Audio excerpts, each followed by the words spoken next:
Namiss ko ang ulam na ito kaya lulutuin natin. First, igisa muna natin yung bawang, sibuyas at saka yung mga gulay na kakailanganin natin.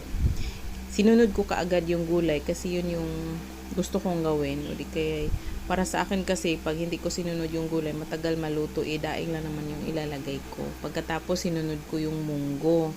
Pinakuluan ko na yung munggo para malambot na, syempre. Pagkatapos nilagay ko na yung daing, hinugasan ko na siya ng maayos. Pwede rin pala na iprito muna bago ilagay. Mas masarap daw yun. At pagkatapos niyan, saka ko naman nilagyan ng sibuyas na may dahon o di kaya spring onion. At nilagay ko na din yung coconut gata. Coconut cream yung nilagay ko kasi wala akong mabilhan ng fresh na coconut gata.